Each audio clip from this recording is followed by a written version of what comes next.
This video contains news and analysis related to a recent terror attack in Kashmir.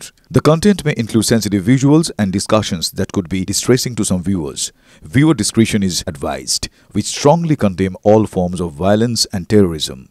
The purpose of the content is solely to inform and create awareness based on verified reports. MDH chana masala এখন ছোলা হোক বা বরবটি দানা, সাদা চানা হোক বা কালো, সব রান্নাই হবে অসাধারণ। MDH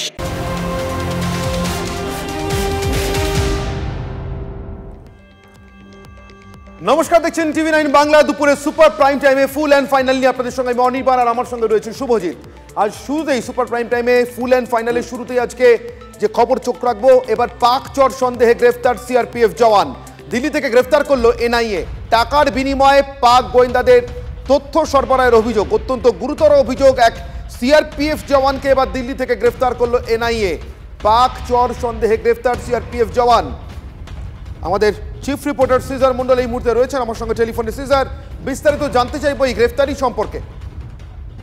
দেখো, মতিরাম জাট নামে একজন সিআরপিএফ জওয়ানকে ইতিমধ্যে গ্রেফতার করা হয়েছে এবং মনে করা হচ্ছে এখন পর্যন্ত যে তথ্য প্রমাণ পাওয়া গেছে, সিআরপিএফ এর দিল্লিতে পোস্টেড মতিরাম জাট সিআইও অর্থাৎ পাকিস্তানের ইন্টেলিজেন্স অফিসারদের দীর্ঘদিন ধরেই ভারতের সেনা মুভমেন্ট থেকে শুরু করে আধা সেনার মুভমেন্ট এবং তাদের যে বিভিন্ন ফরমেশন, অ্যাডভান্স ফরমেশন অর্থাৎ টেকনিক্যাল বেশ কিছু তথ্য তাকে সাপ্লাই করেছে এবং একটা বড় এসপিওনেজ র্যাকেটের সঙ্গে এই মতিরাম জাট যুক্ত। খালি মতিরাম জাটই নয়, মনে করা হচ্ছে যে সিআরপিএফ এর ভেতরে এরকম আরো সোর্সের মধ্যে ভূত রয়েছে এবং তাদেরকে আইডেন্টিফাই করার চেষ্টা হচ্ছে। বিশেষ এনআইএ আদালতে এই মতিরাম জাটকে আজকে পেশ করা হয়েছে এবং এই মামলার সঙ্গে সঙ্গে আরো বাকি যারা সন্দেহভাজন রয়েছে তাদেরকেও জিজ্ঞাসাবাদ করা হচ্ছে। ধন্যবাদ সিজার।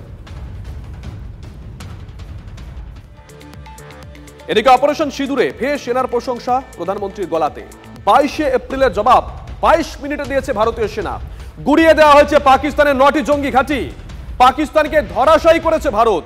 গুজরাটের সভা থেকে বললেন প্রধানমন্ত্রী। जम्मू कश्मीर के पहलगाम में आतंकवादियों ने जो कुछ किया, क्या भारत चुप बैठ सकता है?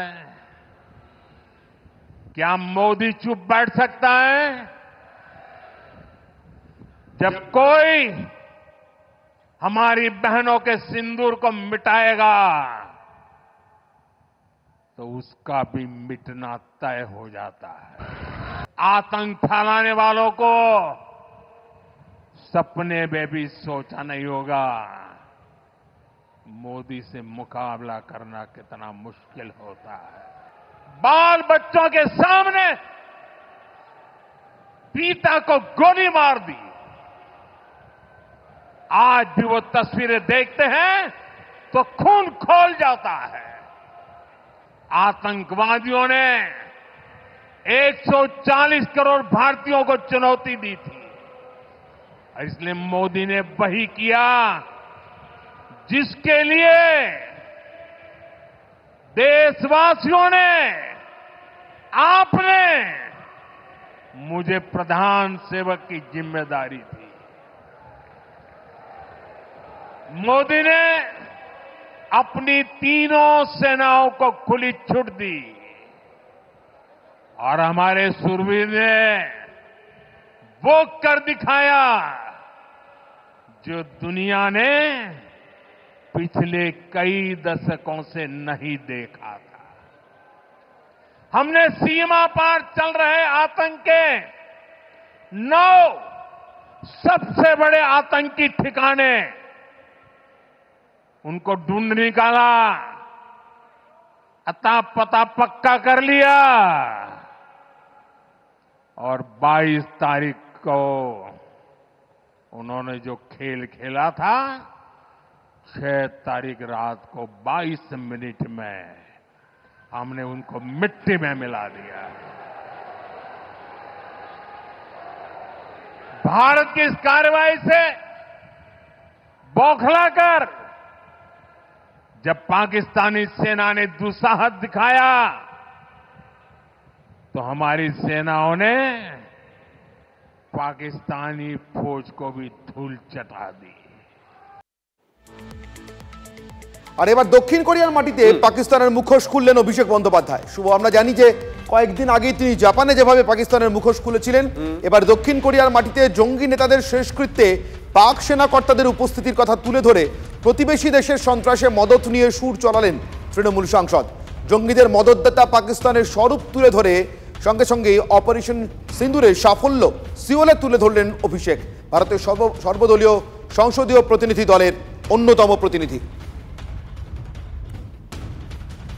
When the Pahalgam attack was done, after the attack within 24 hours, you have a terrorist organization by the name of TRF, which is the Resistant Front, which claimed responsibility for the terror attacks in Pahalgam. Now, who is TRF? TRF is a proxy of Lashkar-e-Taiba, which is a designated UN terror organization. It's known for one and all. Everyone is aware of it. They claim responsibility for the terror attacks. And when the terrorists of Lashkar-e-Taiba, TRF or Jaish-e-Mohammed are killed, you have high-ranking military officials of the Pakistan army going and attending funerals of those known labeled terrorists. I mean, it's clear. It's out in public domain. The evidence is available for everyone to see and realize. So this is a testament to the fact what India has been claiming for the last 4-5 decades. Our stance from the very first day has been clear. You fire, we fire. You stop, we stop. You can't be expecting one-sided action, and you can't be expecting any reaction. As Newton's third law says, every action has an equal and opposite reaction. Now, breeding a snake back in your backyard and expecting that snake to only bite your neighbor is the last mistake we should do, or last thing we should think of. Because once the snake is unleashed, it will end up biting whoever it can. A snake remains a snake. If you're breeding a monster to become a monster, the day the monster is unleashed, it will pounce on and attack on everyone. It gets an opportunity to attack. So we need to be very careful and mindful of how Pakistan has been harboring terrorism, harboring terrorists from 9/11 to 26/11 in Mumbai, to Pahalgam, to Pathankot, to Uri, repeatedly one after one terror attacks. আর এই মুহূর্তে সবথেকে বড় খবরের দিকে নজর রাখতে হচ্ছে। স্বাস্থ্য ভবন উড়িয়ে দেওয়ার হুমকি, বড় খবর। স্বাস্থ্য ভবন উড়িয়ে দেওয়ার হুমকি দেওয়া হয়েছে। আইইডি বিস্ফোরণের হুমকি স্বাস্থ্য ভবনে। এই মুহূর্তের বড় খবর, ডিটেল নেব সিজার। দেখো, স্বাস্থ্য ভবনে আজকে সকালবেলায় স্বাস্থ্য কর্তার মেলে, তার জিমেল অ্যাকাউন্টে একটি মেল এসছে এবং সেই মেলে 4টি আইডি বিস্ফোরণের হুমকি দেওয়া হয়েছে। এবং সেই মেল পাওয়ার পরই স্বাস্থ্য ভবনের তরফে বিধাননগর পুলিশের সঙ্গে যোগাযোগ করা হয়। এই মুহূর্তে স্বাস্থ্য ভবনের অন্দরে তল্লাশি চালানো হচ্ছে। তবে প্রাথমিকভাবে মনে করা হচ্ছে গোটাটাই ভুয়ো মেল, কারণ ম্যাড্রাস টাইগার্স বলে একটি সংগঠন দাবি করেছে তারা এই বিস্ফোরণ ঘটাবে। এই ধরনের সংগঠনের এখন পর্যন্ত কোনো অস্তিত্ব পাওয়া যায়নি এবং মেলের যা ভাষা এবং তার সঙ্গে কালেক্টর সাহেব বলে সম্বোধন করা হয়েছে এই স্বাস্থ্যকর্তাকে, এবং সব দিক মিলিয়ে মনে করা হচ্ছে যে এটা একটা ভুয়ো মেল। তবুও সাবধানতা, সতর্কতার জন্য স্বাস্থ্য ভবনের বিভিন্ন অংশেই কিন্তু তল্লাশি চালাচ্ছে পুলিশ। সিজার সঙ্গে থাকো, এই মুহূর্তের বড় খবরের দিকে নজর রাখছি। স্বাস্থ্য ভবন উড়িয়ে দেওয়ার হুমকি। আজকে সকালে স্বাস্থ্যকর্তার জিমেলে একটি মেল আসে, সেখানে হুমকি দেওয়া হয় আইডি বিস্ফোরণ ঘটিয়ে স্বাস্থ্য ভবন উড়িয়ে দেওয়া হবে। যে সংগঠনের তরফ থেকে দাবি করা হচ্ছে সেই সংগঠনের অস্তিত্ব নেই, তাই পুলিশের তরফ থেকে প্রাথমিকভাবে অনুমান করা হচ্ছে এটা হয়তো ভুয়ো একটি মেল। তা সত্ত্বেও পুলিশের তরফ থেকে যাবতীয় ব্যবস্থা নেওয়া হয়েছে। এই মুহূর্তে স্বাস্থ্য ভবন ঘিরে রাখা হয়েছে। আর এই মুহূর্তে আমরা সেই মেল আপনাদেরকে দেখাচ্ছি। দেখুন, সেই মেল আমরা দেখাচ্ছি এক্সক্লুসিভ।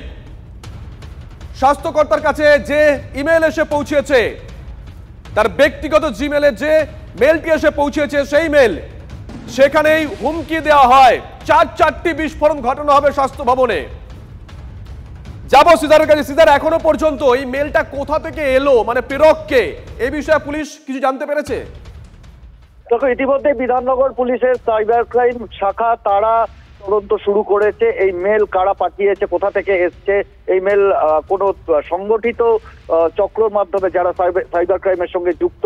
এর আগেও দেখেছি পাকিস্তানের বিভিন্ন সাইবার ক্রাইম অপরাধী তারা এই ধরনের মেল জেনারেট করে এই ধরনের হুমকি মেল বিভিন্ন সময় ভারতের বিভিন্ন প্রান্তে তারা দিয়েছে। চীনার বিভিন্ন সংগঠন এই ধরনের কাজ করে থাকে, কিন্তু এটা আদৌ সেরকম আন্তর্জাতিক কোনো যোগ আছে না স্থানীয়ভাবে কেউ এই মেল অরিজিনেট করেছে সেই বিষয়টি দেখা হচ্ছে। সাইবার ক্রাইম শাখা তদন্তকারীরা সেটা দেখছেন এবং পাশাপাশি যে মেলের যে ভাষা, সেই ভাষা দেখে অনেকাংশেই পুলিশ নিশ্চিত যে এটা একদমই হুমকি, মানে ভুয়ো হুমকি, এবং এখন পর্যন্ত তল্লাশিতে কোনো ধরনের বিস্ফোরক বা আইডির অস্তিত্ব পাওয়া যায়নি। নজর থাকবে সিজার। স্বাস্থ্য ভবন গোটা বিষয়টা কিভাবে ব্যাখ্যা করছে অনির্বাণ, মনে হয় এটা জানা প্রয়োজন। সৌরভ দত্ত রয়েছেন টেলিফোনে। সৌরভ, দেখো এই মেল অ্যাডিশনাল ডিএমই যিনি আছেন তার যে মেল আইডি, তার মেল আইডিতে এই মেলটি আসছে, হুমকি মেল আছে। স্বাস্থ্য ভবনের তরফেও মনে করা হচ্ছে যে এটি নিছকই একটা হুমকি মেল। তার কারণ এর আগে একাধিক মেডিকেল কলেজ, এসএসকেএম সহ একাধিক মেডিকেল কলেজ, তাদের ডিনের যে মেল আইডি সেখানেও এরকমই একটা হুমকি মেল এসেছিল যে দুপুর 12টা নাগাদ এসএসকেএম এর মতো মেডিকেল কলেজকে উড়িয়ে দেওয়া হবে। এক্ষেত্রেও বলা হয়েছে যে স্বাস্থ্য ভবনে দুপুর 1:13 বিস্ফোরকের মাধ্যমে সেই স্বাস্থ্য ভবনের সেখানে এলইডি আইডি সেখানে ব্লাস্ট করা হবে।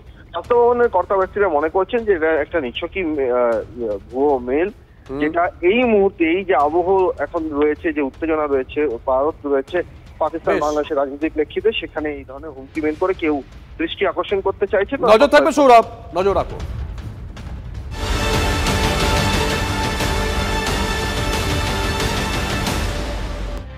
মুখ্যমন্ত্রীর সতর্কবার্তার পর এবার হাতে নাতে ধরপাকড় শুরু, গ্রেফতার শুরু। সেলসম্যান সেজে ভোটারদের ব্যক্তিগত তথ্য সংগ্রহ করা হচ্ছে। দলের নেতাকর্মীদের এর আগেই সতর্ক করেছিলেন মুখ্যমন্ত্রী স্বয়ং।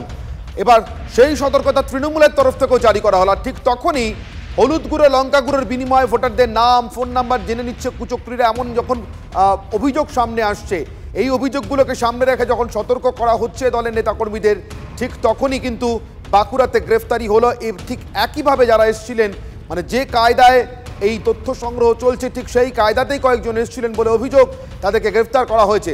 বিস্তারিত জানবো তৃণমূলের এই অভিযোগ সম্পর্কে আগে আমাদের প্রতিনিধি সৌরভ গুহর কাছ থেকে। সৌরভ, তৃণমূলের অভিযোগটা এক্স্যাক্টলি কি এবং কারা এই তথ্য চুরি করছে, কি উদ্দেশ্যে করছে বলে মনে করছে তৃণমূল? অনির্বাণ, আজকে যে বাঁকুড়ার এই ঘটনা, তারা যারা ধরা পড়েছেন তারা কিন্তু সরাসরি সংবাদ মাধ্যমকে বলেছেন যে তারা জনমত সার্ভে করতে এসেছিলেন, ওপিনিয়ন পোল করতে এসেছিলেন। তারা কিন্তু সেলসম্যান নন কিংবা কোনো এনজিওর সদস্য নন। কিন্তু খুব কাকতালীয়ভাবেই হোক বা ঘটনাচক্রে দুটি বিষয় একসাথে মিলে গেছে যে সময়ে তৃণমূল কংগ্রেস, তৃণমূল সুপ্রিমো মমতা বন্দ্যোপাধ্যায় তিনি উত্তরবঙ্গের মঞ্চে দাঁড়িয়ে বিভিন্ন এজেন্সি সক্রিয় রাজ্যে ভোটারদের মনোভাব বুঝবার জন্য কাজ করছে এবং ইঙ্গিত করেছিলেন বিজেপি এই ধরনের এজেন্সিগুলোকে দায়িত্ব দিয়েছে। তারপরেই কিন্তু আমরা দেখলাম তৃণমূল কংগ্রেসের বিধায়ক সাংসদদের যে দলীয় যে হোয়াটসঅ্যাপ গ্রুপ, সেখানে কিন্তু বলা হলো যে এনজিও এবং বিভিন্ন বিক্রেতা সংস্থার তরফে বিনে পয়সায় দ্রব্য দেওয়া হবে, তার বিনিময়ে বেশ কিছু প্রশ্ন করা হবে।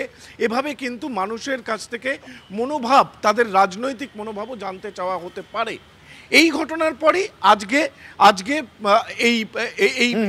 এই গ্রেফতারি, নিঃসন্দেহে সেখানেও কিন্তু এই রাজনৈতিক মনোভাব জানবার একটা প্রক্রিয়া চলছিল। অর্থাৎ মমতা বন্দ্যোপাধ্যায় এই ব্যাপারে যে একটা সুনিশ্চিত কোনো তথ্য তার কাছে ছিল এবং সেই অনুযায়ী দলকে তিনি সতর্ক করেছিলেন, তার একটা প্রতিফলন আজকের এই গ্রেফতারির মধ্যে দিয়ে পাওয়া গেল। একেবারে ধন্যবাদ সৌরভ। আমি সরাসরি চলে যাব, বাঁকুড়াতে রয়েছেন আমাদের প্রতিনিধি হীরক বন্দ্যোপাধ্যায়। হীরকের কাছ থেকে জানবো এই গ্রেফতারি সম্পর্কে।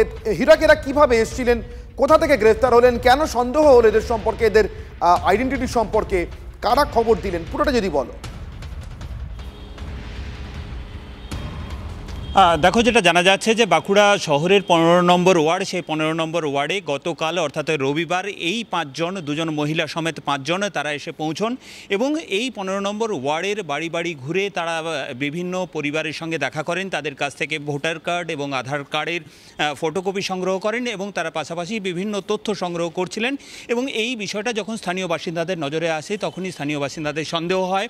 তারা এই 5 জনকে কার্যত ঘিরে রেখে তাদের জিজ্ঞাসাবাদ করতে শুরু করেন, তাদের পরিচয় জানার চেষ্টা করেন এবং যখন এই পরিচয় জানার চেষ্টা চালাচ্ছিলেন স্থানীয় বাসিন্দারা তখন এই 5 জন তারা কিন্তু তাদের পরিচয় সম্পর্কে সুনির্দিষ্ট কোনো তথ্য দিতে পারেননি বা সুনির্দিষ্ট কোনো পরিচয়পত্র দেখাতে পারেননি। আর এতেই সন্দেহ আরও তীব্র হয় এবং তারপরই তারা বাঁকুড়া সদর থানায় যোগাযোগ করেন এবং বাঁকুড়া সদর থানা পুলিশ এই 5 জনকে গ্রেপ্তার করেছে। পুলিশের তরফে যেটা জানা গেছে যে এই 5 জন যাদের গ্রেপ্তার করা হয়েছে অর্থাৎ অভিযুক্ত 5 জন, এই অভিযুক্ত 5 জনের যে পরিচয় দিয়েছেন যে তারা হরিয়ানার একটি সংস্থার হয়ে কাজ করছিলেন এবং সেই হরিয়ানা সংস্থা যে সংস্থার নাম তারা করেছেন সেই সংস্থার কোনো হদিশ এখনো পর্যন্ত কিন্তু পুলিশ পায়নি। একটাই প্রশ্ন হীরক, যে সংস্থার হয়ে তারা কাজ করুন, যদি তারা জনমত সার্ভে করতেও এসে থাকেন কোনো নির্দিষ্ট সংস্থার পক্ষ থেকে, তুমি তো বলছো সংস্থাটা খোঁজই পাওয়া যাচ্ছে না, অর্থাৎ এখানেও একটা সন্দেহ থাকছে এদের উদ্দেশ্য সম্পর্কে। কিন্তু যদি সত্যি সত্যি জনমত সংগ্রহ করবার জন্য, জনমত জানবার জন্য কোনো সংস্থা সমীক্ষা করে, তারা ভোটার কার্ড বা অন্য কোনো আইডেন্টিটি কার্ডের প্রতিলিপি কেন নেবে?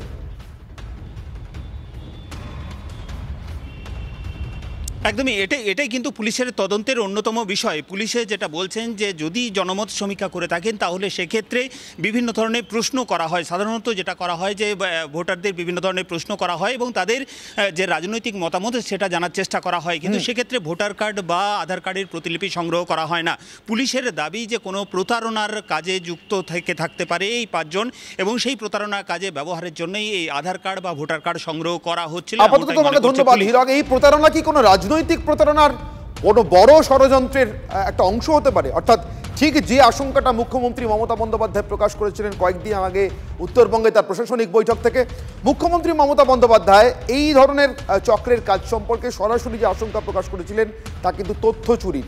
সেই তথ্য কিভাবে কোথায় ব্যবহার করা হবে সেটা যদিও তিনি স্পষ্ট করেননি, খোলসা করেননি। একবার শুনবো মুখ্যমন্ত্রী সেদিনের বক্তব্য। আমি শুনছি অনেক বাইরের লোক, কেউ আসাম থেকে, কেউ ইধার থেকে, কেউ উধার থেকে, বিভিন্ন লোক বিভিন্ন এলাকায় ঢুকছে। আমি পুলিশকে বলবো বি অ্যালার্ট, বাইরে থেকে কোনো জঙ্গি যেন কোথাও গিয়ে শেল্টার নিতে না পারে। এরকম অনেককে ধরা হয়েছে। ঝাড়গ্রামে একটা টিম ধরা পড়েছে, মালদা, কোচবিহার, কলকাতা, অনেক জায়গায় ঘুরে বেড়াচ্ছে। চোখ কান খোলা রেখে সবাই কাজ করলে একজনের পক্ষে সম্ভব নয়, ভিজিল থাকতে হবে। বিভিন্ন পরিকল্পনা চলছে, বর্ডার এরিয়াটা ভীষণ সেন্সিটিভ, লক্ষ্য রাখবেন। বিএসএফ এর দায়িত্বে আছে বলে আপনারা আইসিরা ওসিরা সব চোখ কান বুঝে বসে রইলেন না, সেটা হয় না। এই মুহূর্তে আমার সঙ্গে তৃণমূল কংগ্রেসের মুখপাত্র কোহিনুর মজুমদার এবং বিজেপি মুখপাত্র প্রীতম দত্ত উপস্থিত রয়েছেন। আমি দুজনের সঙ্গে কথা বলবো। আমি একেবারে শুরুতে কোহিনুর আপনাদের কাছে জিজ্ঞাসা করবো, আপনার কাছে জিজ্ঞাসা করবো, মুখ্যমন্ত্রী অনেকগুলো সম্ভাবনা বা রাদার আমি বলবো আশঙ্কার কথা বলেছিলেন, জঙ্গি যোগ হতে পারে, কিন্তু তথ্য চুরিটা ঠিক নির্দিষ্ট কি কারণে? কোনো সন্ত্রাসবাদী কার্যকলাপের অঙ্গ নাকি অন্য কোনো ষড়যন্ত্রের ইঙ্গিত পাচ্ছেন আপনারা? কোহিনুর, দেখুন, প্রথমত 1 নম্বর বলি যে মাননীয় মুখ্যমন্ত্রী তো এটা স্বপ্নের দেখে বলেননি, তার কাছে ডেফিনিট অ্যাডমিনিস্ট্রেটিভ ইনপুট ছিল এবং এই অ্যাডমিনিস্ট্রেটিভ ইনপুটের থাকার পর তিনি জনগণ এবং পুলিশ প্রশাসন সবাইকে সচেতন থাকতে বলেছেন এবং এই সচেতনতার এফেক্টই আজকে দেখছেন যে জনমত সমীক্ষা যদি করতে চায় সে ভোটার কার্ড আধার কার্ডের প্রতিলিপি দেবে কেন? নিশ্চয়ই এর পেছনে কোনো কারণ আছে এবং আমরা অ্যাপ্রিহেন্ড করছি। শুধুমাত্র আমরা নয়, কংগ্রেস বলেছে, আম আদমি পার্টি বলেছে যে এই ভোটার লিস্ট নিয়ে একটা সমস্যার সৃষ্টি হচ্ছে, ভোটার লিস্টে ভুল নাম ঢুকিয়ে দেওয়ার চেষ্টা হচ্ছে। আমরা রাজগঞ্জে দেখেছি, জলপাইগুড়িতে দেখেছি, প্রায় 150-200 ভোটার নাম পাওয়া গেছে, ভুয়ো নাম পাওয়া গেছে। সেক্ষেত্রে দাঁড়িয়ে আরো বেশি সচেতন হতে হবে এবং নিশ্চয়ই আমি তো এক্ষুনি বলে দিতে পারবো না যে এটা কি হচ্ছে, তবে ডেফিনেটলি মাননীয় মুখ্যমন্ত্রী যখন এটাকে তার বিভিন্ন অ্যাডমিনিস্ট্রেটিভ ইনপুট থেকে এটা বলেছেন, আমাদের কিন্তু এটা সব দিকে, জঙ্গি হোক বা মানুষ, গণতন্ত্রের মানুষের রায়কে ট্যাম্পার করার জন্য যে ভোটার তালিকায় ভুয়ো নাম ঢুকিয়ে দেওয়ার বিজেপির চেষ্টা, সেটাও সেই পরিকল্পনাও কিন্তু এখান থেকে হতে পারে। কোহিনূর সরাসরি বিজেপির নামটা বলছেন, আমি প্রীতমের কাছে যাই। কোহিনূর আমার সঙ্গে থাকুন। হ্যাঁ বলুন বলুন অনির্বাণ, একটা সেকেন্ড। আপনি মনে আছে মাননীয় মুখ্যমন্ত্রী যখন নেতাজি ইন্ডোরে বলেছিলেন যে কোন রাজ্য থেকে এই ভোটার লিস্ট, ভুয়ো ভোটার লিস্ট বেশি পাওয়া যাচ্ছে, তিনি কিন্তু দুটো রাজ্যের নাম স্পেসিফিক্যালি বলেছিলেন, হরিয়ানা আর গুজরাট। কাকতালীয় ভাবে দেখুন এখানে হরিয়ানা একটা ভুয়ো কোম্পানির নাম এসছে। বেশ, আমি সরাসরি প্রীতমের কাছে যাব। প্রীতম, যে অভিযোগটা বারবার আপনাদের বিরুদ্ধে করছে তৃণমূল কংগ্রেস, আমরা জানি গত ৩-৪ মাস আগেও যে অভিযোগটা ভয়ঙ্কর রকমভাবে রাজ্যে তৃণমূল কংগ্রেস যে অভিযোগ নিয়ে সরব ছিল, তারা পাড়ায় পাড়ায় বুথে বুথে সমীক্ষা শুরু করেছিল ভুয়ো ভোটার ধরবার জন্য, এবং সেখানে ঠিক যেভাবে এই ষড়যন্ত্রের আশঙ্কাগুলো এসেছিল, ঠিক সেরকমই কিন্তু যা মুখ্যমন্ত্রীর মুখ দিয়ে উচ্চারিত হয়েছে সেটা বাঁকুড়ায় আজকে ধরা পড়লো। সরাসরি আপনাদের দিকে অভিযোগের আঙুল উঠছে। প্রীতম, কি বলবেন? প্রথম কথা হচ্ছে মুখ্যমন্ত্রী এবং হোম মিনিস্টার দুটোই হচ্ছে মমতা ব্যানার্জি, ওনার পুলিশ খুঁজে বার করবে কারা এইসব কার্যকলাপ করছে। কথাটা হচ্ছে যে ওই ইলেকশন কমিশন নিয়ে কথা বললো, কোহিনূর তো খুব ভালো জানে, রাজনৈতিক ছেলে, যে electoral officer, booth level electoral officer কারা থাকে, প্রত্যেকটা স্টেট গভর্নমেন্ট এমপ্লয়। এই যে আপনারা সাতগাছির মতো জঙ্গিদের দুটো জায়গায় যে ভোটার লিস্ট নাম তুলে দিয়েছেন, সেটা কে করেছে? এই যে আপনি যে লাভলি খাতুনদের নাম তুলে পঞ্চায়েতে মেম্বার করে দিয়েছেন, ইলিগাল ইমিগ্রেন্ট ফ্রম বাংলাদেশ, কে করেছে? তো এইগুলো তো জনসমক্ষে আছে। এবং গতকালও আমরা দেখেছি সল্টলেকে সুজিত বোসের সাথে তার ছবি সভা দেখা যাচ্ছে, তারও ইলিগাল আপনার নাম তোলা হয়েছে। আমার সঙ্গে থাকুন। কোহিনূর, আপনারা যখন গুজরাট হরিয়ানার কথা বলছেন, তখন প্রীতমরা বলছেন সাদরাডি কথা, তারা উদাহরণ দিচ্ছেন আপনাদের নির্বাচিত জনপ্রতিনিধি লাভলি খাতুনের। প্রথমত একটা জিনিস রেকটিফাই করে দিই, লাভলি খাতুন আমাদের প্রতীকে নির্বাচিত হয়নি, এক। 2 নম্বর হচ্ছে, আগে নিশ্চিত একটা সিস্টেম ছিল যে booth level officer, booth level agent, তারা নাম ফর্ম পাওয়ার পর সেটাকে ভেরিফাই করে আপলোড করতো।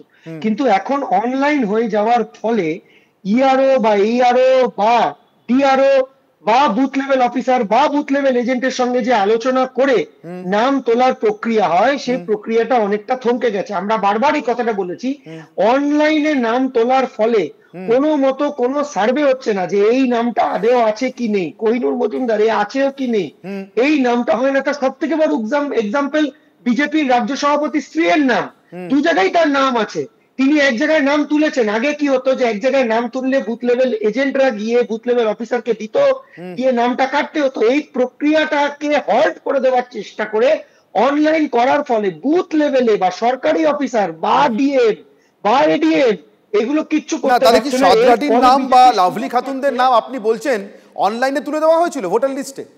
দেখুন, আমি আবার বলছি, লাভলি খাতুনের নামটা তুলে কিভাবে হয়েছিল সেটা নির্বাচন কমিশন নিশ্চয়ই দেখবে।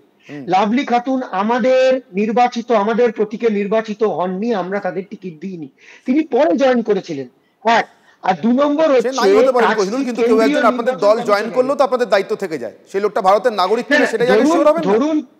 না, এটা কখনোই পসিবল হয় না। যখন নির্বাচন কমিশন তাকে টিকিট তার মানে মনোনয়ন অ্যাকসেপ্ট করেছে, তিনি অলরেডি নির্বাচিত হয়েছেন, তারপর প্রত্যেকটি জনপ্রতিনিধি তিনি ভারতের নাগরিক কিনা তার পেছনে সেই নির্বাচন কমিশনটাও তো রাজ্য নির্বাচন কমিশন, তাদের পরিচালিত ভোট, ত্রিস্তর পঞ্চায়েত ভোটের অংশ ছিল সেটা। আমরা আবার বলছি, ভোটার লিস্টে নাম তোলার দায় রাজ্য নির্বাচন কমিশন নির্বাচন কন্ডাক্ট করে, ইলেকটোরাল রোল কিন্তু কেন্দ্রীয় নির্বাচন কাজটা কারা করে কোহিনূর? কাজটা তো রাজ্য সরকারি কর্মচারীরাই করে। কন্ডাক্ট করা ইজ ডিফারেন্ট, আর ইলেকটোরাল নামটা তো ভোটার লিস্টে ইলেকটোরাল রোলের নাম তোলবার জন্য বাড়ি বাড়ি যাওয়া সমীক্ষা, এটা তো রাজ্য সরকারের কর্মচারীরাই করেন, তারা তো আপনাদেরই প্রশাসনের অংশ। তো রাজ্য সরকারের কর্মচারীদের সেই কাজটা তো উঠিয়ে দিয়েছে, এখন তো অনলাইন করে দিয়েছে। এখন তো রাজ্য সরকারের কর্মচারীরা গিয়ে তার বাড়ি বাড়ি খোঁজ করছে না যে আপনি 6 নম্বর ফর্ম জমা করেছেন কিনা। আমার সঙ্গে থাকুন কোহিনূর, তাহলে কি অনলাইনের মাধ্যমেই ভারতের ভোটার লিস্টে নাম তোলার, ভারতের থেকে ভোটার কার্ড পাওয়া, ভারতের ভোটার কার্ড হাতে পাওয়ার চেষ্টা চালাচ্ছে এমনকি অনুপ্রবেশকারীরাও? শুভজিৎ, তৃণমূল কিন্তু একটা অভিযোগ করছে, কিন্তু তারই মধ্যে আমরা আরো একটা ছবি দেখলাম। ভারতের ভোটার কার্ড তৈরির ছক করেছিল কালীঘাট থেকে ধৃত বাংলাদেশি আজাদ। কালীঘাট থানার পুলিশের হাতে এসেছে ভোটার কার্ড তৈরি আবেদনপত্র। বাংলাদেশি আজাদের কাছে রয়েছে আয়ুষ্মান ভারত কার্ড। আবারও বলছি, বাংলাদেশি আজাদ, তার কাছে রয়েছে এদেশের আয়ুষ্মান ভারত কার্ড। বাংলা থেকে দিল্লিতে কাজে যাওয়ার পরিকল্পনা ছিল এমনটাই পুলিশ জানিয়েছে। পুলিশকে ধাক্কা মারার অভিযোগে গ্রেপ্তার হয় বাংলাদেশি আজাদ সুজয়।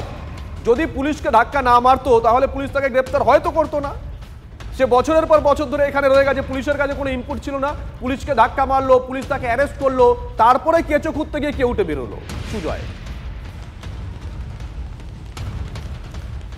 একেবারে শুভজিৎ, দেখো পুরোদস্তুর ভারতীয় হতে এই আজাদ শেখের কাছে মাত্র বাকি ছিল ভোটার কার্ড। যে ভোটার কার্ড করার জন্য সে আবেদন করেছিল, সেই আবেদনপত্র ইতিমধ্যেই কালীঘাট থানার পুলিশ বাজেয়াপ্ত করেছে। যদি সেই আবেদনপত্র গৃহীত হতো, যেমনটা তার আধার কার্ড এবং প্যান কার্ড তার হাতে এসে গেছে, একজন বাংলাদেশি ভারতে আসার 1 বছরের মধ্যে আধার কার্ড প্যান কার্ড করে ফেলেছে, বাকি ছিল শুধু ভোটার কার্ড করা, সেটাও প্রায় হয়ে যাওয়ার পর্যায়েই ছিল। ফলে বুঝতে পারছো যে তার পরিকল্পনাটা একেবারে পুরোদস্তুর ভারতীয়, তোমার আমার মতো ভারতীয় হয়ে এদেশে থাকা, এবং তোমার আমার কাছে যেটা নেই সেই আয়ুষ্মান ভারত কার্ডও রয়েছে তার কাছে, অর্থাৎ এই বাংলাদেশির কাছে 1 বছরের মধ্যে সেই আয়ুষ্মান ভারত কার্ডও রয়েছে। তার পরিকল্পনা কি ছিল? তার পরিকল্পনা পুলিশকে সে যেটা জানিয়েছে যে দিল্লিতে গিয়ে সেটেল হওয়ার, অর্থাৎ দিল্লিতে গিয়ে অন্য কোনো কাজকর্ম করার বা সেখানে গাড়ি চালানোর বা কোনো সংস্থায় যুক্ত হওয়ার পরিকল্পনা ছিল। বুঝতেই পারছো একজন বাংলাদেশি যদি দিল্লিতে গিয়ে পাকাপাকিভাবে বসবাস শুরু করে, সেটা কিন্তু দেশের রাজধানীর পক্ষেও যথেষ্ট বিপজ্জনক। তার কারণ নিশ্চিতভাবে আপাতত তোমাকে ধন্যবাদ। আমি এবারও ফিরে যাব আবার প্রীতমের কাছে। Pritam, Aadhaar card, PAN card, Ayushman Bharat card কোনো রাজ্য সরকারি কর্মচারী কোনো রাজ্য সরকারি সংস্থার মাধ্যমে সমীক্ষা করে, সার্ভে করে ওই ভোটার কার্ডের মতো নাম তুলে দেন না। যদি সাদ রাডি আর লাভলি খাতুনকে নিয়ে তাও একটা বিতর্ক থাকে বলে ধরেও নি, আপনি বলছেন অফলাইনে রাজ্য সরকারের কর্মচারীরা তুলে দিয়েছেন, কোহিনুর বলছেন অনলাইনে। এটা নিয়ে তো কোনো সংশয় নেই যে বাংলাদেশি আজাদের নাম, তার নামে আয়ুষ্মান ভারত কার্ড, তার নামে অরিজিনাল আধার কার্ড, তার নামে অরিজিনাল ভারতের প্যান কার্ড, সমস্ত ভুয়ো ডকুমেন্টস দিয়ে জোগাড় করার ক্ষেত্রে ভারতের 3টি সংস্থা, কেন্দ্রীয় সরকারি 3টি সংস্থা ছাড়া কাউকে দায়ী করা যায় না। প্রথম কথা হচ্ছে অনির্বাণ, তুমি জানো যে প্রথমেই তুমি যদি আজকে অন্য জায়গা থেকে আসো, কেউ বাইরে অন্য রাজ্য থেকে এসে এখান থেকে কেউ আধার কার্ড করতে যায় বা ভোটের নাম তুলতে যায় বা রেশন কার্ড করতে যায়, কি করতে হবে? তার হয় কোনো বাড়ি কিনতে হবে, দস্তাবেজ করতে হবে, এবং লোকাল কাউন্সিলর বা লোকাল এমএলএ তাকে নোটিফাই করবে, সেটা গিয়ে জমা দেবে ইলেকট্রাল অফিসার বা আপলোড করবে, এবং তার সবকিছুর কিন্তু ডিস্ট্রিক্টের কাস্টোডিয়ান হচ্ছে। সব বুঝলাম প্রীতম, কিন্তু এ তো এখনো ভোটার কার্ড পায়নি। এ ভোটার কার্ডটা পাওয়ার জন্য চেষ্টা চালাচ্ছিল, অরিজিনাল ভোটার কার্ডই পেতো, এটা বোঝা যাচ্ছে। তার আগে প্যান কার্ড, আধার কার্ড আর আয়ুষ্মান ভারত কার্ড, 3টে কার্ডই কেন্দ্রীয় সরকারি সংস্থা শুধু নয়, কেন্দ্রীয় সরকারের একদম এস্টিম সংস্থাগুলোর কাছ থেকে পাওয়া। কি করে পাচ্ছে? আমি যেটা বলছি, তোমার ডিএম হচ্ছে custodian of every citizenship card, Aadhaar card, everything. উনি যখন একটা কেউ তাকে নোটিফাই করে দিচ্ছে, হ্যাঁ আমি তাকে চিনি, কাউন্সিলররা করে দেন, এমএলএরা করে দেন, এটা করে দেন। আমরা সবাই রাজনৈতিক ব্যক্তিরা আমরা জানি যে এমএলএরা এবং কাউন্সিলররা করে দেন, এমপিরাও করে দেন, এবং করার পর তারপর সে রেশন কার্ড, আধার কার্ড, ভোটার কার্ড। তার মানে বলছেন, প্রীতম আপনি বলছেন আমাদের রাষ্ট্রের, আমাদের দেশের সংবিধান অনুযায়ী ব্যবস্থাটা, ধরনটা এতই সহজ, এতই সোজা এবং এতটাই অসহায়ত্ব আছে যে যদি একজন দুজন বা ধরে নিয়ে আমাদের রাজ্যের 23টি জেলার ক্ষেত্রে 23 জন ডিএমই ঠিক এইভাবে কোনো জনপ্রতিনিধির দ্বারা প্রভাবিত হয়ে যাকে তাকে নোটিফাই করে দেন, সে আমার দেশের নাগরিক হবে, প্যান কার্ড পাবে, আধার কার্ড পাবে, বিনামূল্যে রেশন পাবে, আয়ুষ্মান ভারতের কার্ড মানে দেশের সরকারের কাছ থেকে 5 লক্ষ টাকার চিকিৎসার গ্যারান্টি পাবে। আপনারাই তো বলেন অনুপ্রবেশকারীরা আমাদের ভাত খেয়ে যাচ্ছে। হ্যাঁ একদম ঠিক, সেই জন্যই তো বলছি যে আমাদের এই পশ্চিমবঙ্গে যে তোমার সোকল্ড জনপ্রতিনিধিরা আছেন, তারা না দেখেই নোটিফাই করে দিচ্ছেন, এবং তারপর একের পর এক কার্ড পেয়ে যাচ্ছেন। তারপরে না দেখে তারপরে প্রীতম আমি বুঝলাম আপনার কথাটা, না দেখে করে দিচ্ছেন, তারপরে না দেখে ভারত রাষ্ট্র তাকে পাসপোর্ট পর্যন্ত দিয়ে দিচ্ছে। এও তো দেখেছি 400 জনের পাসপোর্ট হয়ে গেছে। তুমি তো দেখেছো যে ধরা পড়ার পর তাদের লিঙ্ক কোথায়, এত সহজ শুধু রাজনৈতিকভাবে দায় চাপিয়ে দিয়ে শেষ। কোহিনুরের কাছ থেকে শর্ট রিঅ্যাকশন নেব, কোহিনুরের কাছ থেকে। কোহিনুর প্লিজ।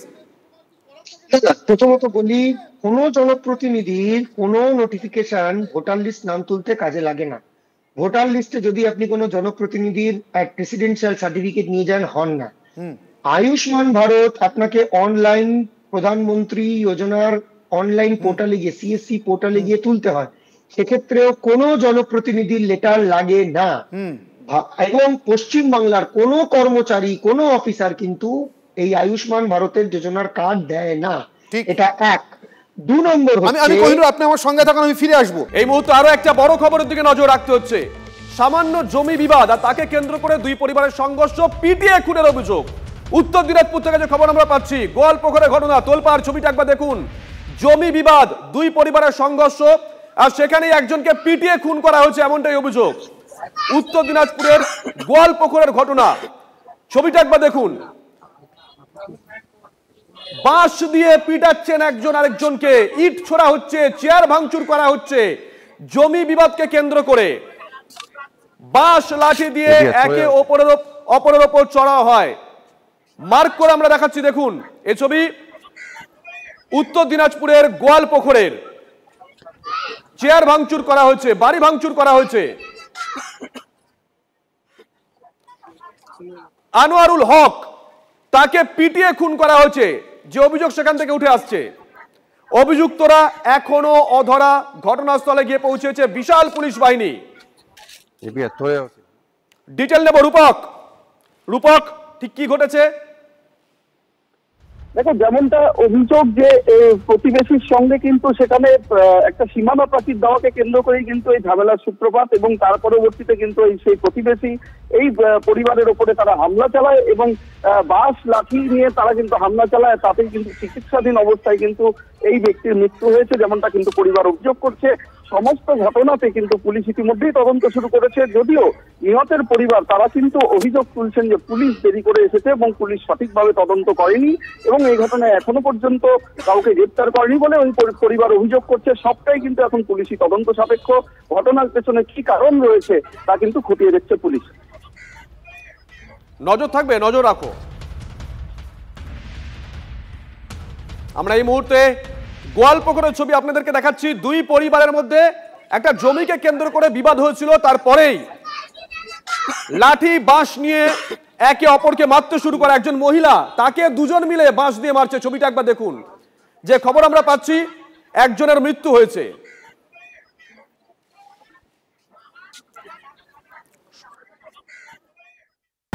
আরো একটা বড় খবরের দিকে নজর রাখতে হচ্ছে। স্বাস্থ্য ভবন উড়িয়ে দেওয়ার হুমকি, যে খবর একটু আগে আমরা ব্রেক করেছিলাম, স্বাস্থ্য ভবনের এই মুহূর্তে ছবিটা দেখবো। রঞ্জিত, লাইভ ছবি।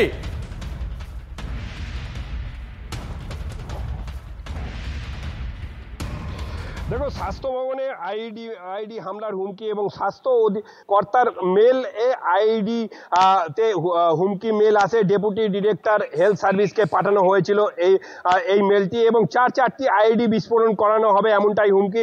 এবং বিধাননগর পুলিশের পক্ষ থেকে তুমি দেখতে পাচ্ছ, বিধাননগরের বোম স্কোয়াড কিন্তু ইতিমধ্যেই চলে এসেছেন, এসবি টিম এসেছেন ও রয়েছেন ডগ স্কোয়াড থেকে সমস্ত আধিকারিকরা। তারা কিন্তু তন্নভাবে কিন্তু এই স্বাস্থ্য ভবন কিন্তু তন্নভাবে তল্লাশি চালিয়েছেন এবং কোথাও কোনো ধরনের কিন্তু কিছু মেলেনি, এমনটাই কিন্তু বোম স্কোয়াড সূত্র মারফত খবর পাচ্ছি। এই মুহূর্তে বোম স্কোয়াডের যারা রয়েছেন আধিকারিকরা তারা এসছেন এবং এই মুহূর্তে টোটাল স্বাস্থ্য ভবনটি কিন্তু তারা তন্ন করে তল্লাশি চালিয়েছেন। এই মুহূর্তে কোনো সন্দেহজনক জিনিস পাওয়া যায়নি এবং স্বাস্থ্য ভবনের ভেতরে তোমাকে জানিয়ে রাখি, স্বাস্থ্য ভবনের ভেতরে কিন্তু তারা তল্লাশি চালিয়েছিলেন এবং তল্লাশি চালানোর পর কিন্তু স্বাস্থ্য ভবনের বাইরে প্রতিটি কোনায় প্রতিটি ম্যানহোলে অর্থাৎ আইডি চারটি বিস্ফোরণ হবে এমনটাই হুমকি মেল এসেছিল এবং সেই পরিপ্রেক্ষিতে কিন্তু বিভিন্ন জায়গায় তল্লাশি করা হয় এবং তল্লাশি অভিযানে কিন্তু কোনো রকম সন্দেহজনক কিছু না মেলায় তারা কিন্তু ইতিমধ্যেই তল্লাশি অভিযান সংগঠিত করার পরে এই মুহূর্তে কিন্তু বিধাননগর কমিশনারেটের যারা বোম স্কোয়াড আছে, ডগ স্কোয়াড আছে, তারা কিন্তু ইতিমধ্যেই কোনো ধরনের সন্দেহজনক কিছু না মেলায় তারা কিন্তু বেরিয়ে যাচ্ছেন এই মুহূর্তে স্বাস্থ্য ভবন থেকে। সেই চিত্র কিন্তু আমরা দেখাচ্ছি, সেই চিত্রটাই কিন্তু আমরা দেখাচ্ছি। এই মুহূর্তে কিন্তু তারা বেরিয়ে যাচ্ছেন, অর্থাৎ বোম স্কোয়াডের আধিকারিকরা তারা কিন্তু বেরিয়ে যাচ্ছেন এইখান থেকে, অর্থাৎ স্বাস্থ্য ভবন থেকে।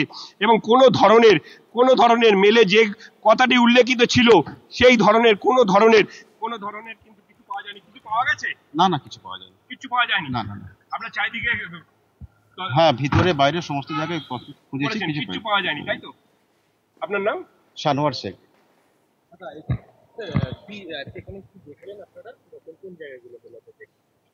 স্বাস্থ্য ভবনের ভিতরে বাইরে সমস্তটাই দেখেছি। স্বাস্থ্য ভবনের ভিতরে বাইরে সমস্তটাই সেটা- দেখেছেন, তারা কিন্তু কিছুই পাওয়া যায়নি। ধন্যবাদ রঞ্জিত। আমরা কথা বলছিলাম, আমাদের প্রতিনিধি ছিলেন আমাদের সঙ্গে, সরাসরি জানাচ্ছিলেন স্বাস্থ্য ভবনে বিস্ফোরণ হুমকির মেল আসার পর তন্ন তন্ন করে কিভাবে খুঁজে গেলেন নির্দিষ্টভাবে বম্ব স্কোয়াডের আধিকারিকরা, এবং তারা দেখলেন গোটা স্বাস্থ্য ভবনের ভিতরে বাইরে সর্বত্র কোথাও আইইডি বা এই ধরনের কোনো ডিভাইস বা কোনো রকমের কোনো বিস্ফোরকেরই তারা সন্ধান পাননি, অর্থাৎ কোনো ভুয়ো হুমকি মেল এসেছিল শুভজিৎ, এটা স্পষ্ট। এবার ধর্মতলায় কার্তুজ উদ্ধারেও নয়া তথ্য। সূত্রের খবর, পুলিশের চোখে ধুলো দিতে একাধিকবার বাস বদল করেছিল ধৃত রামকৃষ্ণ মাঝি। কোথা থেকে গুলি আনা হচ্ছিল পুলিশকে বিভ্রান্তিকর বয়ান দিচ্ছে রামকৃষ্ণ, অর্থাৎ নির্দিষ্ট করে বলছে না সে কোথা থেকে আনছিল বা এক্স্যাক্টলি কোন জায়গা থেকে সে এসছে, তার কারণে সে মাঝে মাঝেই বাস বদল করেছে পুলিশের চোখে ধুলো দেওয়ার জন্য। বিস্তারিত জানবো আমাদের প্রতিনিধি সুশোভনের সঙ্গে কথা বলে। সুশোভন, জানতে চাইবো তোমার কাছ থেকে সম্পর্কে। দেখো, তদন্তকারীরা এখন একটা জিনিসই জানতে চান যে এই রামকৃষ্ণ মাঝি যে গুলিগুলো নিয়ে আসছিল সেই গুলিগুলো কোত্থেকে পেল আর এগুলো কোথায় দিত। এই দুটো প্রশ্নের উত্তরই কিন্তু বারবার বিভ্রান্তিকর বয়ান দিচ্ছে এবং সেই বয়ানটাও যাচাই করা হচ্ছে।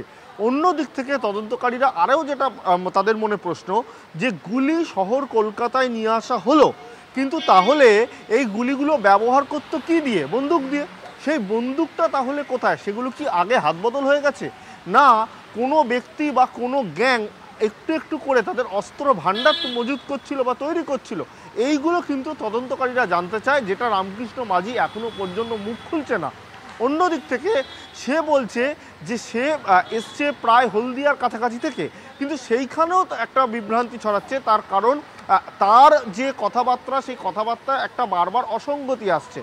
এই জন্য তদন্তকারীরা মনে করছেন যে এই রকম কোনো যে তার বাড়ির লোকের সঙ্গে কথা বলা হবে, বাড়ির তল্লাশি করা হবে, কিন্তু রামকৃষ্ণ মাঝির বডি ল্যাঙ্গুয়েজ কিন্তু একেবারে আর পাঁচজনের মতো নয়। একেবারে যেন মনে হচ্ছে সে খুব সাধারণ, এবং তার সঙ্গে কথাবার্তা বলতে গিয়ে তদন্তকারীরা কিন্তু বুঝতে পারছেন যে সে যথেষ্ট কনফিডেন্সের সঙ্গে কথা বলছেন। অর্থাৎ যেরকমভাবে যে একেবারে প্রফেশনাল যারা অভিযুক্ত তারা যে বডি ল্যাঙ্গুয়েজ হয়, সেই বডি ল্যাঙ্গুয়েজ তার রয়েছে। তাই এই যে ক্রিমিনাল রেকর্ড এই রামকৃষ্ণ মাঝির আছে কিনা সেটাও দেখছে। সার্বিকভাবে কিন্তু এখনো পর্যন্ত তদন্তকারীরা কিন্তু স্পষ্ট তো করতে পারছেন না যে আদতে এই সাপ্লাই চেইনটা কি, যার জন্য রামকৃষ্ণ মাঝিকে। ধন্যবাদ সুশোভন, তুমি নিশ্চিতভাবে নজর রাখবে এই তদন্তের গতি প্রকৃতির দিকে এবং নতুন করে পুলিশের কাছে কোনো তথ্য আসছে কিনা। এখনো পর্যন্ত পুলিশের প্রশ্নে বারবার বিভ্রান্তিকর বয়ান দিচ্ছে রামকৃষ্ণ, এবং রামকৃষ্ণ আসল উদ্দেশ্য, কোথা থেকে সে এসেছিল, কারা তাকে এই গুলি আনবার বা কার্তুজ আনবার বরাত দিয়েছিল, সেগুলো পুলিশ এখনো পর্যন্ত নিশ্চিতভাবে কিছু বের করতে পারেনি। তবে এই রামকৃষ্ণ মাঝির সঙ্গে একটি রাজনৈতিক সংযোগ পাওয়া গিয়েছে। এসটিএফ এর হাতে কার্তুজ সহ গ্রেফতার হওয়া রামকৃষ্ণ মাঝি বিজেপি নেতা, কেতুগ্রামে বিজেপির প্রাক্তন কার্যকরী বুথ সভাপতি রামকৃষ্ণ। গতকালই এই শতাধিক কার্তুজ সহ এই রামকৃষ্ণকে গ্রেফতার করেছে এসটিএফ। পরিবারের তরফ থেকে অনির্বাণ দাবি করা হয়েছে যে তাকে ফাঁসানো হয়েছে। এই রামকৃষ্ণ মাঝি ঋণের জালে জড়িয়ে পড়েছিলেন। তো হয়তো বললাম না, টাকার লোভ দেখিয়েছে দিয়ে করে ফেলেছে এই কাজ। আর এমনি তো ও কখনই আমি দেখিনি এইসব কাজে জড়িত। এতদিন বিয়ে হয়েছে। টাকা দরকার ছিল নাকি ওর? তো বললাম 5,000 টাকার মতো দরকার ছিল। কি জন্য? গাড়ি কিস্তি করে হয়তো। সেই টাকা কি চেয়েছিল কারো কাছে? হ্যাঁ, তো বাড়িতে দাদুদেরকে চেয়েছিল, ওরা বলছে নেই গো টাকা। আর হয়তো টাকাটা পেয়ে গেছে, দিয়েছে, হয়তো লোভ ধরিয়েছে। তা কি টাকাটা? টাকাটা হয়তো যার জিনিসটা আনতে গেছে হয়তো লোভ ধরিয়েছে। কোন দল করে? কোন পার্টি করে? তো বিজেপি পার্টি করে হয়তো। ও কি করতে এমনি পেশাতে? ওই গাড়ি চালাইতো। তাহলে ও এই ঘটনার সঙ্গে ঢুকলো কি করে, যুক্ত হলো কি করে? টাকার লোভেও বোধহয় চলে গেছে। আর বাড়িতে সব কথা বলতো না। বাড়িতে লোকজন আসতো নাকি? না, লোকজন আসতো না। ও তো হুট করতেই তো হুমকি দেওয়া, কিছু হলে না হলে হয়তো হুমকি দিত। বা আমার হয়তো যে বাগানে, এই সামনেই বাগানে এলে পরে কোনো কিছু করলে পরে বলতে খালি লাঠি টাঙি এই সমস্ত বার করা। হ্যাঁ, ওর বাবা, তারপরে দাদু হয়তো কোনো সময় সান্ত্বনা দিত, কোনো সময় হয়তো ওদের উত্তেজিত হইতো, এই সমস্ত। জয়প্রকাশ মজুমদার, তৃণমূল কংগ্রেসের পক্ষ থেকে রামকৃষ্ণ মাঝির এই রাজনৈতিক যোগাযোগ মেলায় কি প্রতিক্রিয়া দিচ্ছেন একবার শুনবো। পশ্চিমবঙ্গ হচ্ছে সেটা একটা জায়গা যেখান দিয়ে পাস করা হয়, যেখান দিয়ে এই জিনিসটাকে চালান করা হয়। এবং এতে আপনারা বুঝতে পারছেন যে রাজ্যে প্রস্তুত হচ্ছে সেই রাজ্যকে জবাব দিতে হবে কি করে তৈরি হচ্ছে, এবং যে বর্ডার দিয়ে বাংলাদেশে যাচ্ছে সেই বর্ডার কেন পাহারা ঠিক হচ্ছে না বিএসএফ তাকে জবাব দিতে হবে। এবং এই চালানকারীরা অধিকাংশ ক্ষেত্রেই হচ্ছে বিজেপির সঙ্গে সংযুক্ত লোক, তারা কমিশনের জন্য তারা সেসব চালানে যুক্ত। বিজেপিকেও জবাব দিতে হবে তারা এই ঘৃণ্য কাজে কেন যুক্ত হয়েছে। আমি আবারও ফিরে যাব, আমার সঙ্গে যে দুই অতিথি রয়েছেন, তৃণমূল কংগ্রেসের পক্ষ থেকে মুখপাত্র কোহিনুর মজুমদার এবং বিজেপির পক্ষ থেকে প্রীতম দত্ত আমার সঙ্গে রয়েছেন। প্রীতম, ভোটার লিস্টের মতো প্যান কার্ড আধার কার্ড বানিয়ে ফেলছে বাইরের দেশের লোকেরা এসে, সেখানেও যেরকমভাবে বারবার আপনাদের দিক থেকে বা আপনাদের পরিচালিত সরকারের গাফিলতির দিকে আঙুল উঠছে, ঠিক সেভাবে কেতুগ্রামের মতো প্রীতম, কেতুগ্রামের মতো অত্যন্ত সংবেদনশীল এবং উত্তেজনা প্রবণ এলাকা বলে চিহ্নিত প্রত্যেকটি ভোটে, সেখানে আপনাদেরই দলের একজন প্রাক্তন কার্যকরী বুথ সভাপতি ধরা পড়ছেন এত কার্তুজ নিয়ে। না একদম আইনের পথে চলবে। আমরা এই সমস্ত জিনিসকে সাপোর্ট করি না, না মদত দিই না। তোমার দেখেছো ভারতীয় জনতা পার্টি খুব ক্লিয়ার কাট, একদম এই সমস্ত কোন রকম কোন জায়গা পার্টিতে নেই, এবং আজকে যদি কেউ ভুল কাজ করে আইনের পথে চলবে না। প্রীতম, এই আইনের মতো চলবে এটা সবকটা রাজনৈতিক দলই বলে, শুধু আপনি বলছেন না, তৃণমূল বলেছে, বামের একটা সময় বলেছে, কিন্তু আমার কথা হচ্ছে এই ধরনের লোককে পোর্টফোলিও হোল্ডার করে কি করে রাজনৈতিক দলগুলো? এ তো পোর্টফোলিও হোল্ডার, এ তো চেয়ার পাতা কর্মী নন যে আসছে চেয়ার পাতে চলে যাচ্ছে।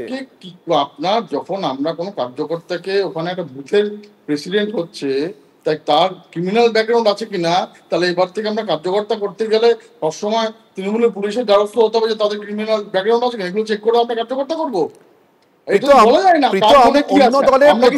নির্দল হিসেবে নির্বাচিত লাভলি খাতুনের বাংলাদেশি নাগরিকের ব্যাকগ্রাউন্ড আছে কিনা কোহিনুররা চেক করবেন না, আপনারা চেক করবেন না কেতুগ্রামের মতো একটা অত্যন্ত সংবেদনশীল এলাকায় কাকে দলের বুথ কমিটির কার্যকরী সভাপতি করছেন, তাহলে চেকটা কে করবে? পুরোটা নাগরিকদের দায়, আমরা চেক করে বেড়াবো? না এই তো তোমার তো দায় হচ্ছে এখানকার প্রশাসনের, যে কোন লোকটা কি করছে। কেউ জানতো যে আজকে মমতা ব্যানার্জি যাকে মেয়র বানিয়েছে সেই প্রশাসনটাও তো বায়বীয়। আপনারা দেখেন রাজ্যের দিকে হাত, রাজ্য দেখায় আপনাদের দিকে হাত। হওয়ার পর না এইসব সমস্ত কথা শুনতে পাচ্ছি। সেই প্রশাসনটাও তো বায়বীয় প্রীতম, আপনারা রাজ্য প্রশাসনের দিকে হাত দেখান, রাজ্য প্রশাসন আপনাদের দিকে হাত দেখান। না আরে বাবা, কেউ যদি তার ক্রিমিনাল অ্যাক্টিভিটি করে তার দায়িত্ব, তার জন্যই তো পুলিশ তো কারো না, পুলিশ তো তৃণমূলের না, বিজেপির না, পুলিশ তো পুলিশের কাজ করবে। ধরেছে ওনাকে আইনের মতো চলবে, কোর্ট তার সাজা দেবে পরিষ্কার। এর সাথে ভারতীয় জনতা পার্টির কোনো সম্পর্ক নেই। এবং তো আপনি দেখতেই পাচ্ছেন আজকে উনি যেটা বললেন, আজকে কঙ্কালসার অবস্থা পশ্চিমবঙ্গের, কাজ নেই কর্ম নেই, বিভিন্ন যুবকরা বিভিন্ন বিপদগামী হচ্ছেন। এই জন্য আমি কোহিনুরের কাছে যাবো, কোহিনুরের প্রতিক্রিয়া নেব। কোহিনুর, আমি একদম প্রীতম বাবুর সঙ্গে একেবারে সহমত পোষণ করে বলছি যে বিজেপি একেবারে খোঁজ খবর নিয়ে নেয় দলে, কারণ জানেন যে এই গত লোকসভা নির্বাচনে অভিষেক বন্দ্যোপাধ্যায় বলেছিলেন যে একজনকে তৃণমূল কংগ্রেস টিকিট দেয়নি, তৃণমূল কংগ্রেসকে একজনকে সিটিং এমপি কে টিকিট দেয়নি, আমরা চেষ্টা করেছি তাকে রাজনীতি থেকে দূরে সরিয়ে রাখার জন্য, তাকে টিকিট দেয়নি। তিনি তৃণমূলের ব্রিগেড মঞ্চেও ছিলেন এবং 3 বছর ধরে বিজেপি তাকে ডাকাত, খুনি, ক্রিমিনাল বলেছিলেন। পরবর্তীকালে যেদিন তাকে তৃণমূল টিকিট দেয়নি তার 72 ঘন্টার মধ্যে সেই সজ্জন, ব্যারাকপুরের সেই শান্তিতে নোবেল প্রাইজ পাওয়া সজ্জনকে ডেকে নিয়ে গিয়ে বিজেপির দলে নিয়েছিল এবং টিকিট দিয়েছিল। মনে রাখবেন, আমরা কিন্তু টিকিট দিইনি। কোহিনুর, ওই মঞ্চে আরো কোহিনুর শুভজিৎ বলছি, আমাকে শেষ করতে দিন। কোহিনুর শুভজিৎ বলছি, প্লিজ আপনি শেষ করবেন, একটা লিংক ধরিয়ে দিই। আপনি যে মঞ্চের কথা বললেন সেই মঞ্চে এমন একজন ছিল যাকে আপনারা টিকিট দিয়েছেন, সে একটা সময় বিজেপিতে ছিল, বিজেপির এমএলএ ছিল, তার বিরুদ্ধে অভিযোগ হয়েছিল, তার তৎকালীন স্ত্রী অভিযোগ করেছিলেন, তিনি নরেন্দ্র মোদীর মঞ্চেও ছিলেন, বিজেপি তাকে টিকিট দিল না, তারপর আপনাদের মঞ্চে গেল, আপনারা টিকিট দিলেন, ইলেকশনে হারলো, আবার বাই ইলেকশনে জিতলো বিধানসভায়।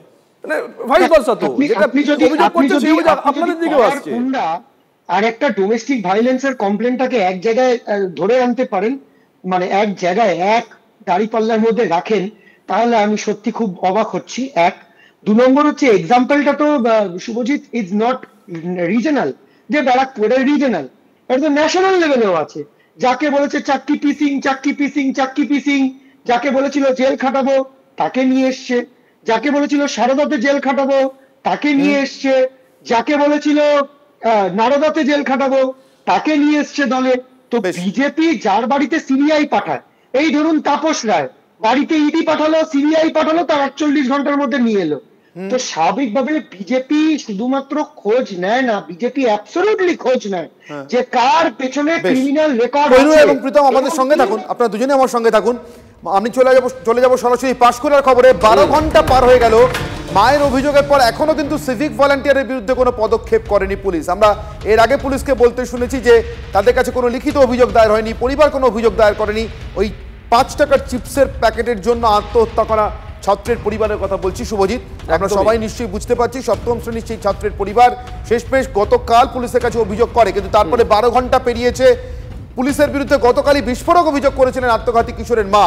পুলিশের বিরুদ্ধে চরম অমানবিকতার অভিযোগ উঠেছিল সন্তানহারা মায়ের দিক থেকে। দেহ দাহ না করলে নদীতে ভাসিয়ে দেওয়ার হুমকি দিয়েছিল পুলিশ, এমনটা অভিযোগ উঠেছিল। তড়িঘড়ি দেহ দাহ করে দিতে হয়, কৃষ্ণেন্দুর দেহ কেড়ে নিয়ে গিয়ে কার্যত দাহ করে পুলিশ, এমনটাই তার পরিবারের অভিযোগ।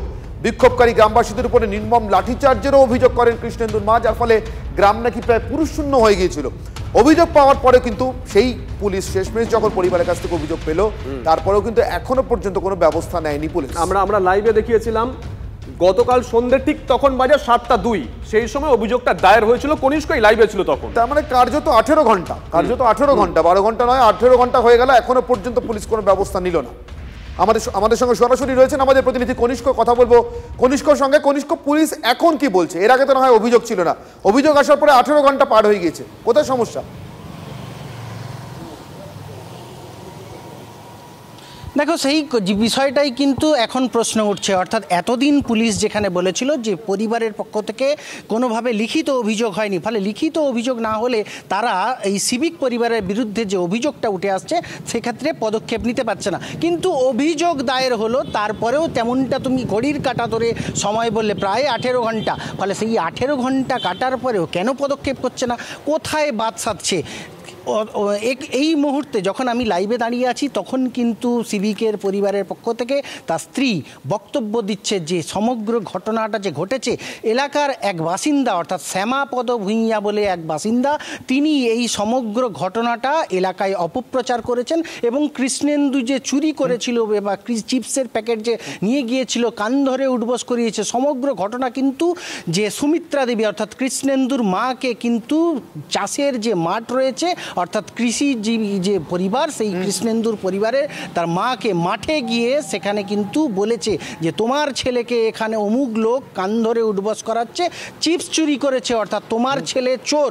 এই কোড আনকোড এই কথাটা বলার পরে সুমিত্রা দেবী যে কৃষিজীবী পরিবার কোথাও না কোথাও আত্মসম্মানে লাগে, সঙ্গে সঙ্গে বাড়িতে এসে ছেলেকে পরবর্তী সময় কি হয় সেটা আমরা সবাই দেখতে পেয়েছি। আপাতত তোমাকে ধন্যবাদ কনিষ্ক।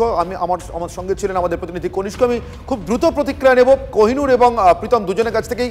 কোহিনুর, আমি নিশ্চিতভাবে এক্ষেত্রেও এসটিএফের হাতে গ্রেফতার হওয়া একজন মানে আমার ধারণা খুব বড়সড় রকমের আসামি হবেন, না হলে 150টা কার্তুজ নিয়ে করছিলেন কি, কোথায় কাকে দিতে যাচ্ছিলেন, তার সঙ্গে অবশ্যই আমি তুলনা টানবো না, আমি সক্রিয়তার সঙ্গেও তুলনা টানবো না, কিন্তু এর অর্ধেক, আচ্ছা ছেড়ে দিন, এর কি ভাগ সক্রিয়তা অন্তত পুলিশ দেখাবে? সপ্তম শ্রেণীর এক ছাত্রের জীবন চলে গেল সিভিকের জন্য। পুলিশ কমপ্লেন, পরিবারের লোক রেজিস্টার করেছে কমপ্লেন, আত্মহত্যার প্ররোচনা দেওয়ায় মামলা রেজিস্টার হয়েছে। আপনারা জানেন এটা কগনিজেবল অফেন্স, পুলিশ কগনিজেন্স নিয়ে তাকে খুঁজছে এবং আজকে হঠাৎ করে সে যদি পালিয়ে যায় পুলিশ তো ম্যাজিক করে নিয়ে আসবে না। নিশ্চিতভাবে পুলিশের যে প্রক্রিয়া আছে, যে সিডিআর দেখে, টাওয়ার লোকেশন দেখে, ইত্যাদি দেখে তাকে খুঁজছে এবং বহুবার এরকম হয়েছে যে পুলিশ আপনার মুঙ্গের থেকেও ধরে এনেছে। পুলিশ অ্যারেস্ট করবে, সত্য ঘটনা সামনে আসবে এবং আগেও আমরা বহুবার দেখেছি পশ্চিমবঙ্গ পুলিশ বিভিন্ন জায়গায় সিবিআই বা অন্যান্য ইনভেস্টিগেটিং এজেন্সির থেকে অনেক দ্রুততার সঙ্গে কাজ করেছে, শাস্তি পাইয়ে দিয়েছে, এখানেও তাই হবে। আমি প্রীতমের কাছে যাবো। প্রীতম, আপনার প্রতিক্রিয়া? খুব দুঃখজনক ঘটনা অনির্বাণ, কিন্তু আজকে মমতা ব্যানার্জি সিভিক পুলিশ বলে যে ফ্র্যাঙ্কাইস্টাইন তৈরি করছে না, তুমি রাস্তাঘাটে তোমাদের টিভির ক্যামেরায় দেখেছি টাকা তোলা, মারপিট, দাঙ্গা হাঙ্গামা এবং তোমার এক একটা এমন কার্য যাতে আজকে ছোট্ট 8 বছরের শিশু কৃষ্ণেন্দুর প্রাণ চলে গেল। এই সমাজকে আজকে মমতা ব্যানার্জি যে জায়গায় নিয়ে গেছেন না, চারিদিকে চুরি ডাকাতি এছাড়া আর কোনো সমাজে কোনো জায়গা নেই। বাঙালির সমাজ আজকে মাথা হেট হয়ে যাচ্ছে মমতা ব্যানার্জির সরকার এবং ফ্র্যাঙ্কেস্টাইন করা এই সিভিক পুলিশ। কোহিনুর একটা ছোট্ট করে একটা প্রশ্ন রাখছি, আলোচনা একদম শেষ পর্যায়ে, ছোট্ট একটা প্রশ্ন। তিলোত্তমার ক্ষেত্রে দোষী সাব্যস্ত হয়েছেন সিভিক ভলেন্টিয়ার। তিলোত্তমার পরিবার ঠিক তার পরে পরে পুলিশের বিরুদ্ধে যে অভিযোগ করেছিলেন, এখানেও পাঁশকুড়ার ক্ষেত্রেও অভিযুক্ত সিভিক ভলেন্টিয়ার এবং কৃষ্ণেন্দুর পরিবার ঠিক একই অভিযোগ করছে, ওই পুলিশি তৎপরতা। এটা কি কাকতালীয়? না, আমি তো বুঝলাম না যে আরজি করের মামলার ক্ষেত্রে সিভিক ভলেন্টিয়ারকে 16 ঘন্টার মধ্যে পুলিশ গ্রেফতার করেছে। না, পুলিশের সক্রিয়তা নিয়ে দেহদাহর ক্ষেত্রে সিভিক ভলেন্টিয়ারকে গ্রেফতার করে, সে কি করে তাকে প্রোটেক্ট করলো? এই লজিকটা কোত্থেকে আসছে? দেহদাহর ক্ষেত্রে পুলিশের সক্রিয়তা নিয়ে দুটো ক্ষেত্রেই কার্যত একই অভিযোগ উঠে আসছে, এটা কি কাকতালীয়? না না, অভিযোগ উঠতেই পারে, কিন্তু আপনি অভিযোগের পেছনে তো লজিক লাগবে। আমি যাকে প্রোটেক্ট করছি, কলকাতা পুলিশ যাকে প্রোটেক্ট করলো তাকেই 16 ঘন্টার মধ্যে কলকাতা পুলিশ গ্রেফতার করলো, এটা কি করে সম্ভব হতে পারে? প্রোটেক্ট করলে গ্রেফতার কেন করবে? প্রোটেক্ট করলে তার বিরুদ্ধে চার্জশিট কেন লিখবে? তো প্রোটেক্ট তো করেনি, চার্জশিট তো করেনি। একটা সুবিধা মতো অভিযোগ করে দেওয়া যায়, কিন্তু অভিযোগ করলেই সেই অভিযোগটা তো প্রমাণ অন্তত না করতে পারি, তার পেছনে তো একটা লজিক লাগবে, সেই লজিকটা তো প্রপারলি দিতে হবে। আপাতত ধন্যবাদ কোহিনুর এবং প্রীতম, আপনাদের দুজনকে আপাতত ধন্যবাদ আমাদের সঙ্গে সময় দেওয়ার জন্য। চলে আসবো পরের খবরে, পরের ব্রেকিং খবরে আসবো। নির্মীয়মান রাস্তার উপরে বিপজ্জনকভাবে খোলা গর্ত, আর সেই গর্তে পড়ে মৃত্যু হলো এক সাইকেল আরোহীর। ঠিকাদার সংস্থার বিরুদ্ধে গাফিলতির অভিযোগ। আসানসোলের মিঠানি গ্রামে রাস্তা সংস্কারের কাজ চলছে, খোঁড়া হয়েছে বিশাল বিশাল গর্ত। অভিযোগ, সেই বিপজ্জনক খোলা গর্তের সামনে কোনো কিছু ঘিরে রাখা নেই, অর্থাৎ গর্তগুলোকে ঘিরে রাখা নেই। আসানসোল দুর্গাপুর উন্নয়ন পরিষদের ঠিকাদার সংস্থার বিরুদ্ধে উঠেছে গাফিলতির অভিযোগ। গতকাল প্রৌঢ়ের মৃত্যুর পর ক্ষোভে ফেটে পড়েন এলাকার স্থানীয়রা। চন্দ্রশেখর রয়েছে স্পট থেকে। চন্দ্রশেখর, ছবি তো দেখবো একবার অবশ্যই, পাশাপাশি কি তথ্য এখনো পর্যন্ত উঠে আসছে? দেখো, গতকাল রাত্রে জীবন বাউরি মারা গেছিল। যে নির্মীয়মান রাস্তা হচ্ছে, যেটি চিনাকুড়ির থেকে রাধানগর অর্থাৎ চিত্রাপথে যায় ভায়া মিঠানি গ্রাম হয়ে, সেই রাস্তা সংস্কারের দাবি দীর্ঘদিনে উঠছিল, কিন্তু রাস্তা সংস্কার হচ্ছে না। প্রায় 15 থেকে 20 বছর পর রাস্তা সংস্কারের কাজ শুরু হয়েছে। কাজের দায়িত্ব নিয়েছে আসানসোল দুর্গাপুর উন্নয়ন পর্ষদ অর্থাৎ এডিডিএ। 100 কোটি টাকা ব্যয়ে রাস্তা হচ্ছে, সবে মাত্র কাজ শুরু হয়েছে, কিন্তু কাজ যেভাবে হচ্ছে তাতে ঠিকাদারের বিরুদ্ধে গাফিলতি অভিযোগ করছে। আমি দেখাবো এখানে এই যে রাস্তা সংস্কার হচ্ছে, তার মধ্যে এখানে একটি কালভার্ট করার জন্য এই বিশাল গর্ত করা হয়েছে। এক পুরো রাস্তাকে আড়াআড়িভাবে কাটা হয়েছে। সে কাটার পর এর গভীরতা কিছু না হলেও 15 ফুটের মতো হবে এবং 10 ফুট এখানে বৃষ্টির জল জমে আছে। এইখান থেকে কেবেল তার গেছে, অর্থাৎ 11,000 ভোল্টের খোলা তার গেছে। এখানে বিদ্যুতের খুঁটি আছে, কিন্তু আলোর কোনো ব্যবস্থা নেই। গতকাল রাতে জীবন বাউরি যখন যাচ্ছিল এই মিঠানি গ্রাম থেকে খরমবাদের পথে, তখন তিনি জানতেন না এবং সাইকেল নিয়ে তিনি আঘাত পান, পড়ে যান এবং জলে ডুবে তিনি মারা যান। পরে রাতে দেহ উদ্ধার হয়। পর্যন্ত এখনো জায়গা ঘেরা ছিল না, আজকে এত ঘন্টা পেরিয়ে গেল, একজন মারা গেলেন, জায়গা এখনো ঘেরা নেই। এখনো পর্যন্ত ঘেরা নেই। দেখো তুমি, কিছু মানুষ আসছেন, দেখে যাচ্ছেন ঘটনাস্থল কি হয়েছে, কেন হয়েছে।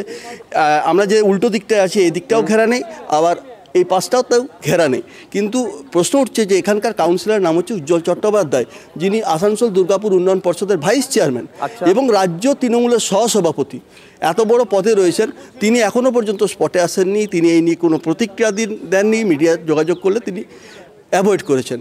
তাহলে এই দায় কে নেবে? একদমই দায় কে নেবে? নজর থাকবে চন্দ্রশেখর, পুলিশ নজর থাকবে। মালদার দিকে নজর রাখবো। মালদা বোধহয় মালদাতেই আছে অনির্বাণ, ফের শুট আউট সেখানে। লিচু বাগান থেকে উদ্ধার হয়েছে গুলিবিদ্ধ এক যুবকের দেহ, আশঙ্কাজনক অবস্থায় ভর্তি হাসপাতালে। কে বা কারা গুলি করলো তদন্ত শুরু করেছে পুলিশ।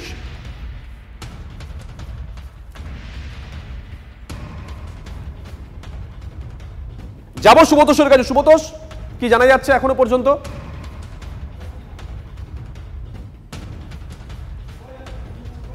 জানা যাচ্ছে যে দুজনকে গ্রেপ্তার করা হয়েছে এবং ঘটনায় এই করিম শেখ যে খান তাকে গুলি করা হয়েছে এবং তার গুলিটা লাগে হচ্ছে স্টমাকের মধ্যে এবং খুব দ্রুতভাবে কিন্তু পুলিশ তদন্ত শুরু করে। ইতিমধ্যে খুব আশঙ্কাজনক অবস্থায় সে মালদা মেডিকেল কলেজ হাসপাতালে ভর্তি।